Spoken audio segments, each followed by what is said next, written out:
Assalamualaikum warahmatullahi wabarakatuh. Hai teman-teman semua, selamat datang di WhatsApp Keahwatan Saka Podcast.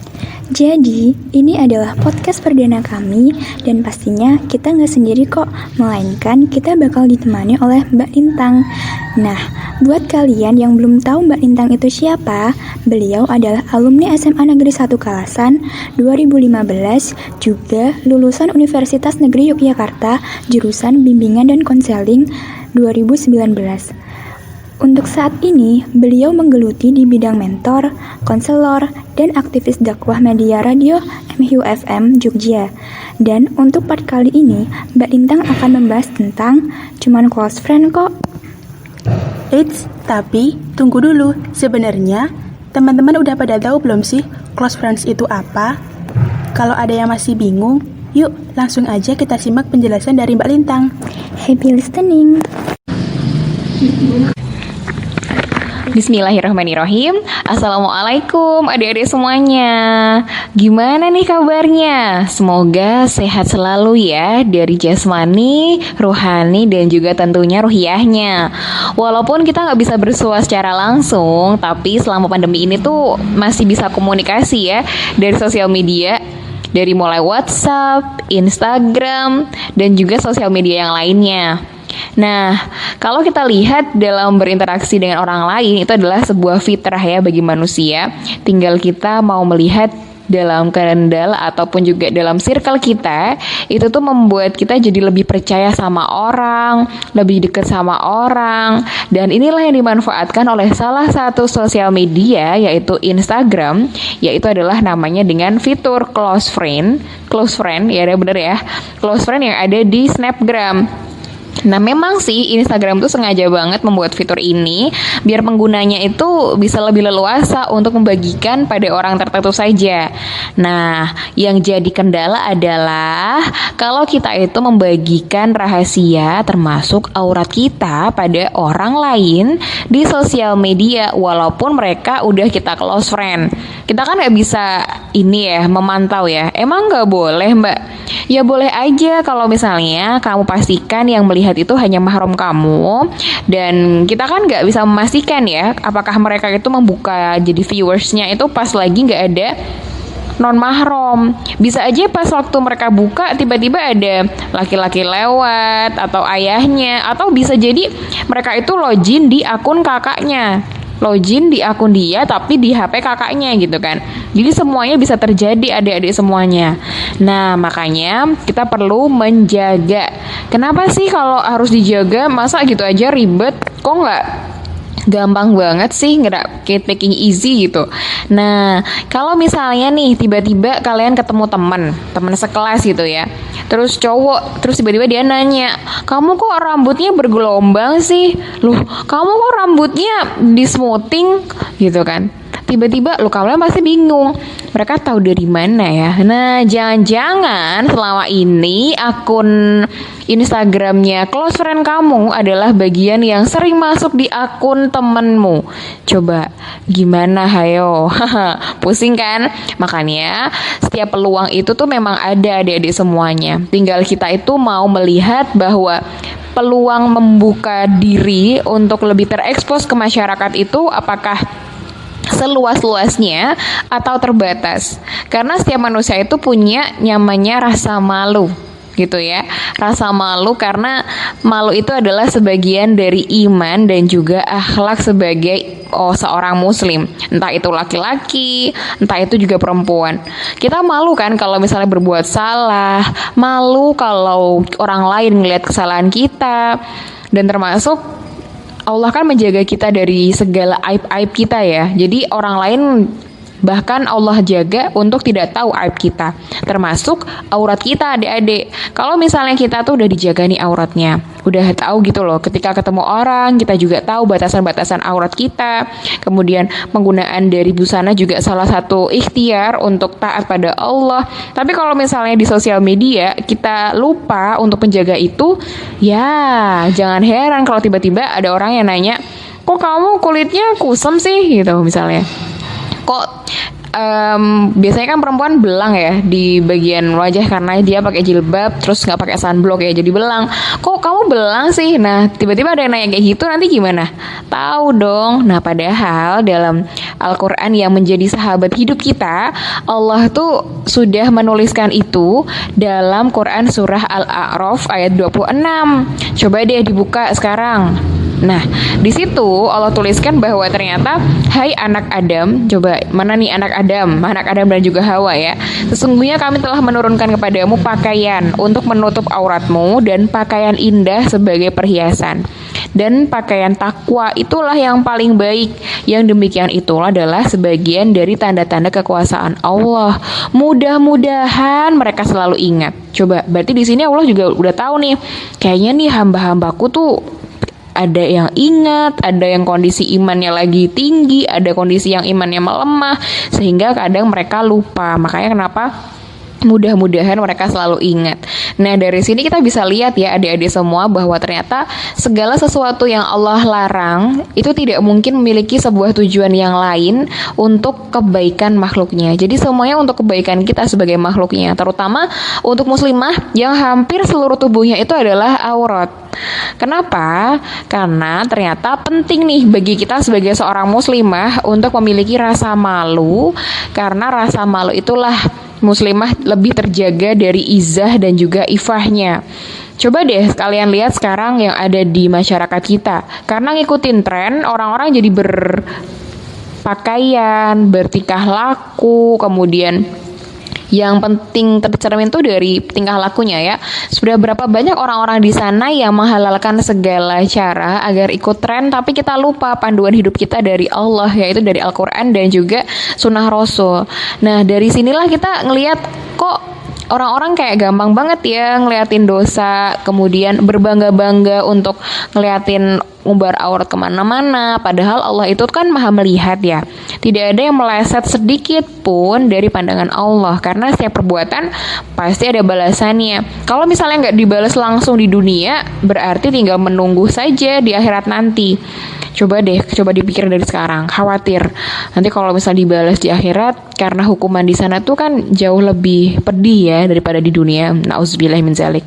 Nah, oleh karena itu adik-adikku semuanya, ketika menjadi seorang muslimah, Allah itu udah amanahkan kita dengan segala kondisi, segala kemampuan, segala potensi yang kita punya, dan salah satu caranya adalah kita perlu menjaga itu. Allah sudah menjaga kita dengan berpakaiannya diatur loh, cara berpakaian aja diatur. Kenapa? Karena ternyata itulah yang menjaga kita agar tidak terjerumus dalam kesesatan, termasuk ketika kita ngelihat oh, cuman close friend kok di sosial media, kan yang tak pilih juga ahwat-ahwat juga.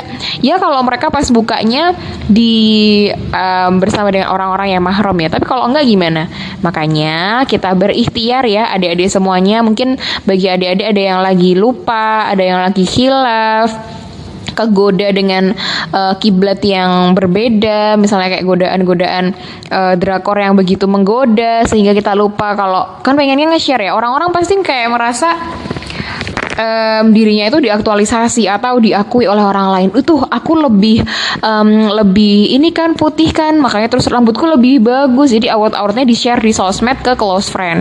Nah, tujuan-tujuan ini coba deh dikoreksi lagi teman-teman semuanya. Karena kenapa? Eman-eman aja gitu. Kalian udah pakai jilbab dari lama dan proses orang-orang pakai jilbab itu tidak mudah. Ada yang mungkin karena pengaruh lingkungan, alhamdulillah gitu ya. Tapi ada juga yang karena masih dipaksa, dan masih banyak lagi kemungkinan yang lain yang ternyata perlu perjuangan. Nah, ketika teman-teman memperjuangkan itu dan teman-teman hancurkan sendiri dengan di snapgram, di close friend, terus kita lupa untuk menjaga izah kita atau kehormatan kita. Nah, makanya bisa jadi izah kita seketika luntur saat itu. Nah, makanya adik-adikku semuanya, dalam Islam itu ada yang namanya izah dan juga ifah. Izah itu tuh kehormatan. Jadi manusia itu sudah Allah ciptakan lebih mulia daripada makhluk yang lain, dan salah satunya adalah dengan memiliki kehormatan. Dan ifah itu adalah cara menjaga kehormatan itu sendiri. Kalau misalnya kita punya kesadaran untuk memiliki sebuah pandangan kalau memang alhamdulillah Allah karuniakan agama ini untuk kita, kemudian Al-Quran yang jadi panduan, dan kita sadar akan pentingnya menjaga diri sebaik mungkin agar tidak membahayakan dirinya sendiri. Loh, berarti kan memang Allah tahu nih ketika kita berbuat salah satunya kok nge-share sosmed, nge-share aurat kita di sosmed gitu. Walaupun cuma di close friend, tapi kan kita nggak bisa memastikan diri ya, apakah hanya dilihat oleh mahram kita atau bisa jadi non mahram juga tergoda gitu. Nah, oleh karena itu kalau misalnya kita tidak bisa memastikan itu, so yang bisa kita lakukan adalah bagaimana kita mengupayakan yang terbaik dengan menjaga aurat, termasuk ketika di close friend ya. Yaudah di close friend nggak apa-apa, cuman yang di share yang non auratnya kelihatan itu nggak boleh. Kalau misalnya tetap dilihatkan auratnya, toh kita juga nggak bisa memastikan ya apakah mereka melihat itu dalam kondisi yang benar-benar tanpa mahram gitu kan, non mahram kita, atau kan memang mereka sendiri. Nah, makanya teman-teman semuanya, kalau kita sendiri tidak yakin untuk memastikan apakah viewers itu hanyalah mahram kita atau enggak, ya berarti mending kita punya kontrol di situ. Pasti kalau teman-teman, beberapa teman sih yang pernah cerita ke saya juga, itu kan pernah cerita juga tentang bagaimana aku kok mau berbuat salah tuh mikir ya, kayak hatiku tuh nggak tenang gitu. Saya yakin juga teman-teman kayak gitu, walaupun nge-share di close friend juga mikir kan, karena teman-teman nggak mungkin nge-share yang beraurat di foto terus dikasih ke orang-orang. Itu kan sebuah potensi untuk cybercrime juga ya, makanya teman-teman juga perlu hati-hati. Dan sebenarnya pasti tuh ada rasa kayak ini share nggak ya, tapi kok dia tuh nge-share ya, padahal dia panutanku gitu. Ternyata orang yang jadi panutan kita pun juga bisa jadi khilaf. Makanya kenapa kita perlu bersandar pada Allah selalu, jangan bersandar pada makhluk, karena bisa jadi makhluk yang jadi tuntunan atau panutan kita itu juga bisa khilaf. Mbak, tapi tuh kakak kelas juga gini. Loh, kita kan besok waktu dihisap bukan atas mereka, tapi atas kita. Sehingga fokus aja untuk memperbaiki diri kita, termasuk ketika teman-teman sebenarnya ngapain sih nge-close friend terus nge-share foto yang beraurat, itu tujuannya apa? Coba dilihat lagi, mau pamer ke teman-teman kalau rambutnya baru gitu. Atau ada yang mau pamer gitu. Kan lebih ke sana ya. Makanya teman-teman coba untuk lebih bijak lagi di sosial media, bagikan yang bermanfaat, bukan hanya sebatas ego kita, karena kita sudah diciptakan Allah untuk menjadi manusia yang bermanfaat. Nah, bermanfaatnya dengan cara seperti apa? Silakan teman-teman gali potensi diri, bukan hanya berbagi untuk mengumbar kepuasan diri, tapi lebih kepada berbagi untuk menginspirasi. Nah, kalau teman-teman fokus untuk berbagi menginspirasi, kan akan mikir ya, masa aku kalau berbagi rambutku di sosmed kira-kira menginspirasi siapa ya? Oh, menginspirasi orang lain buat potong kayak aku gitu. Kalau kayak gitu kan bukan nggak harus di sosmed gitu. Ada batasan-batasan yang perlu teman-teman lihat, karena bahaya di sosmed kita nggak bisa atur teman-teman. Sehingga perlu kita coba untuk mengupayakan untuk menjaga diri, termasuk Allah sudah karuniakan izah, kehormatan kepada perempuan sebagai manusia, sebagai seorang muslimah, dan ifah itu adalah cara untuk menjaga kehormatan kita. Salah satunya dengan tidak mengumbar aurat di sosial media, walaupun cuman di close friend aja. Nah, adik-adikku semuanya, ketika kita melihat fenomena ini, kita akan percaya bahwa ternyata ujian di tiap zaman itu berbeda, dan di zaman kita saya yakin juga teman-teman mengalami godaan yang lebih parah lagi ataupun tantangan yang lebih besar lagi, dan kembalikan kita untuk selalu berpasrah diri, mengikhtiarkan yang terbaik untuk kehidupan kita kini dan nanti, karena setiap peradaban itu Allah jaga dengan salah satunya memuliakan seorang perempuan. Tinggal kita sebagai manusia mau menjaga atau mengumbarnya. Terima kasih banyak, itu tadi sharing di session kita kali ini. Semoga teman-teman bisa merefleksikan diri, dan ini adalah sebuah pengingat tidak hanya untuk diri sendiri, tapi juga semoga bermanfaat untuk adik-adik semuanya. Gitu ya. Kalau misalnya ada yang mau dikonsultasikan atau ada yang bisa Mbak Lintang bantu, silakan, saya terbuka sekali untuk teman-teman yang mau komunikasi, bisa di via WhatsApp atau via sosial media saya di @katalintang. Gitu, terima kasih. Semoga Allah jaga ibadah kita untuk selalu bermanfaat dan setiap ibadah bernilai sebagai berkah. Terima kasih banyak. Nah, Tadi kita udah nyimak materi dari Mbak Lintang yang pastinya Masya Allah banget. Nah, untuk selanjutnya ada beberapa pertanyaan nih dari Instagram @sakarohis.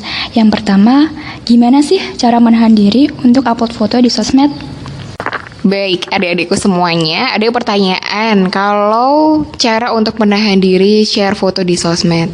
Kalau saya pribadi sepanjang hidup sampai saat ini melihat sebuah unsur baik dan buruk itu tergantung pada kondisi dan juga tujuan kita ya. Jadi kalau misalnya nih kita share foto, tapi foto itu bermaksud untuk misalnya pamer, kemudian menggugah syahwat orang gitu, terus apalagi yang memudahkan setan untuk menghasut orang-orang yang nonton. Nah, berarti kita perlu cek lagi nih mau di-upload atau tidak. Tapi kalau misalnya sepanjang foto itu malah menjadi motivasi untuk orang lain, tujuan kita baik, kayak misalnya tujuan kita adalah membantu orang lain untuk ternyata sekarang perlu hidup sehat loh, terus sekarang kita perlu ngelihat lagi bagaimana belajar itu penting loh, kayak gitu. Kemudian perlu melihat apakah tujuan yang kita beri untuk ketika kita mengupload foto itu tuh di sosmed itu tuh baik atau tidak. Nah, dari situ sih sebenarnya. Jadi kalau misalnya teman-teman itu niatnya adalah untuk pamer, untuk istilahnya ini ya ujub gitu ya, ujub gitu. Nah, itu perlu dikoreksi lagi niatnya. Tapi kalau misalnya sepanjang lihat niatnya tuh baik dan tidak menjadi berpeluang untuk mengumbar syahwat atau memberikan potensi pada setan untuk memudahkan pekerjaan setan, berarti kita mending gak usah diupload, tapi diganti dengan gambar yang lebih baik lagi. Karena memang di era sosial media saat ini kan kita perlu banyak memfilter ya adik-adik semuanya. Kalau misalnya fotonya kita di-share tanpa ada filter, nah berarti disitulah yang berpeluang untuk memudahkan pekerjaan setan. Tapi kalau misalnya kita nge-share dengan tujuan yang baik dan foto-foto yang kita share itu tuh memang bermanfaat, nah bermanfaat atau tidak itu teman-teman pasti bisa mengklasifikannya ya. Misalnya kayak apakah tujuan ketika kita nge-share foto itu akan memotivasi orang atau malah membuat orang jadi misalnya membuat orang jadi tergugah syahwatnya. Nah, itu perlu teman-teman koreksi lagi gitu sih. Jadi as simple as niat kalian itu nge-share foto itu untuk apa. Kalau misalnya orang lain nangkapnya adalah yang lain, itu berarti lepas dari tanggung jawab kita. Yang penting adalah kita tuh udah mengupayakan itu sampai mana, tujuan kita udah baik, kemudian fotonya juga sesuai dengan syariat Islam, ya udah. Jadi kayak gitu aja sih kalau dari pendapat saya seperti itu. Nah, mungkin teman-teman melihatnya ini adalah sebuah warok ya. Kalau misalnya ragu-ragu, boleh untuk dikaji ulang lagi tentang bagaimana ini ya, ada sebuah fikih tentang bagaimana kita nge-share gambar gitu. Jadi teman-teman bisa pelajarin lagi. Kalau sejauh ini saya ngelihat tergantung tujuan itu. Ketika kalian nge-share foto kucing ya, misalnya berarti kucing itu tuh kita perlu ngerawat kucing ya gitu. Jadi tergantung foto dan juga tujuan ketika kita membagikan foto itu gitu ya. Terima kasih banyak. Untuk pertanyaan yang kedua, gimana sih cara menasihati secara halus kepada teman kita yang suka upload foto tapi auratnya terlihat? Salah satu kebahagiaan seorang muslim adalah ketika kita bersama dengan teman-teman, keluarga, dan juga circle yang baik ya. Sehingga makanya saling mengingatkan untuk kebaikan adalah sebuah amalan. Nah, makanya teman-teman semuanya, kalau misalnya ini dari sudut pandang orang yang mengingatkan berarti ya, dari sinilah kita bisa ngelihat caranya gimana nih. Berarti itu adalah sebuah poin plus ketika kalian tuh punya rasa untuk mengingatkan teman-teman yang lain. Nah, caranya gimana? Caranya adalah kita itu menegur secara privat. Jadi privacy gitu loh. Jadi face to face, jangan di depan orang banyak.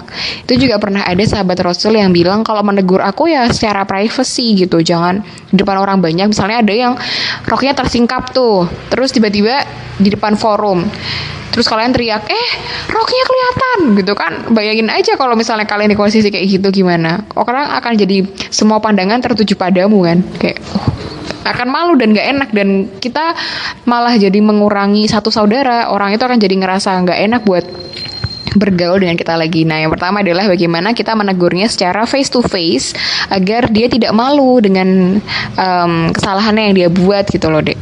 Kemudian yang kedua adalah bagaimana kita menegur itu tuh bukan menghakimi atau menggurui. Coba tanyain dulu, misalnya mungkin dia nge-share itu karena nggak tahu ilmunya. Nah, itu jadi kesempatan buat teman-teman untuk ngajak dia mentoring, ngajak dia ikut di forum kajian gitu. Nah, terus juga tujuannya juga baik nih, sampaikan dengan bahasa yang lugas namun bahasanya sopan. Jadi kayak tidak menghakimi, jadi menegurnya itu dengan sopan. Kemudian dengan kalian udah kenal kepribadian teman kalian itu, berarti kita juga tahu nih cara ngomongnya itu gimana gitu. Jadi biar dia tidak merasa tersinggung dengan ucapan-ucapan yang kita berikan. Dan jangan lupa juga untuk sesekali memuji gitu. Makasih ya kamu kok orangnya terbuka banget sih dengan sebuah masukan gitu kan, jadi kan nyaman ya. Ini aku juga ngasih masukan ini karena aku sayang. Nah, mungkin Allah ngasih aku kesempatan untuk tahu lebih dulu dan mungkin kita bisa belajar bareng lagi gitu. Kemudian setelah itu kasih pendapat dia untuk mengutarakan suara atau pendapatnya setelah kamu tegur. Jadi misalnya, nah setelah aku ingetin kayak gini, kamu rasanya gimana? Terus dia mungkin akan kayak, wah makasih banget ya udah diingetin. Oh iya, aku juga baru tahu ternyata kalau misalnya aurat kita itu nggak hanya sampai siku ya, tapi ternyata sampai ke pergelangan tangan juga aurat ya gitu kan. Kadang ada tuh pakaian yang 3/4 misalnya. Nah, itu juga teman-teman, oh ternyata aurat tuh semuanya ya. Nah, bisa jadi mereka belum tahu. Nah, kayak gitu. Jadi teman-teman kalau mengingatkan secara privacy face to face, kemudian kita juga mengingatkan dengan cara yang baik gitu. Jangan menegur atau seolah menyudutkan. Kamu kok udah SMA nggak tahu sih cara pakai jilbab yang benar tuh yang nggak terawang gitu. Bayangin aja kalau udah main kayak gitu gimana rasanya. Dia mau menuju kebaikan, dia aja udah untung gitu loh pakai jilbab. Tapi kalau misalnya ditegur dengan cara seperti itu, apakah tidak akan membuat dia jadi kendor? Ada beberapa orang yang kasusnya kayak gitu deh. Jadi dia nggak pakai jilbab lagi karena teguran kita. Nah, bisa jadi lisan kita itu perlu diperbaiki lagi. Nah, gitu ya. Karena memang setiap muslim itu tuh adalah sebuah role model untuk agamanya. So, be the great model of your religion, spiritual. Jadi kayak kita jadi orang yang suka untuk selalu membuat sebagai role model untuk agama kita gitu. Terima kasih banyak dan semoga membantu dan bermanfaat. Terima kasih Mbak Lintang yang sudah bersedia memberikan penjelasan tentang tema kita kali ini. Jadi, jangan anggap sepele ya teman-teman, walaupun cuma close friend aja. Sekian podcast kita kali ini. Terima kasih sudah berkenan dengar. Semoga yang belum tahu jadi udah tahu, dan yang udah tahu jadi makin tahu. Semoga bermanfaat. Sampai jumpa di podcast WhatsApp selanjutnya. Dadah. Wassalamualaikum warahmatullahi wabarakatuh.